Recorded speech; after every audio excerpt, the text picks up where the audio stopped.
تمرین هنرپیشگی جناب حجت الاسلام. بفرمایید.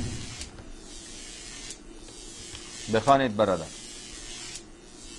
آقا بفرمایید. نوجوانک برم مرا به میدان، میان این کافرم نه مسلمان.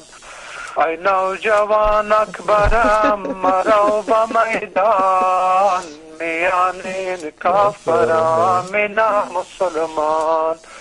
تو میروی از برم بالا بیاشان، این رفتنت میکنم مرا پریشان.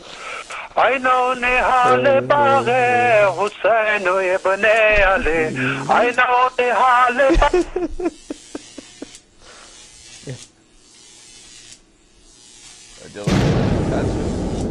نبی بسان بیایت برم، بسان بیایت برم گلشنت فغان. ای نوجوانک برم مرا به میدان، ای نوجوانک برم مرا به میدان.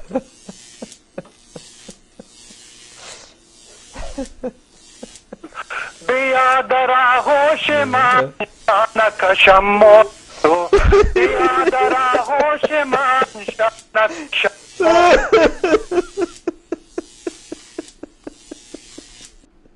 تو.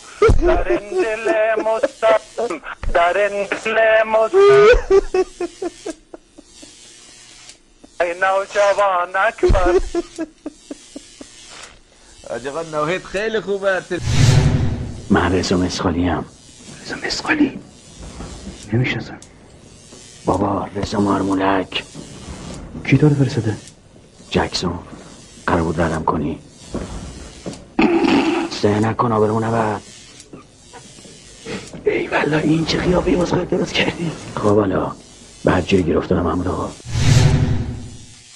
این است اسلام اهل بیت، این است اسلام ناب شما. واقعا که هنرپیشه اید. البته با عرض پوزش از هنرمندان محترم و با وجدانی که از این گونه اعمال ضد اخلاقی متنفرند.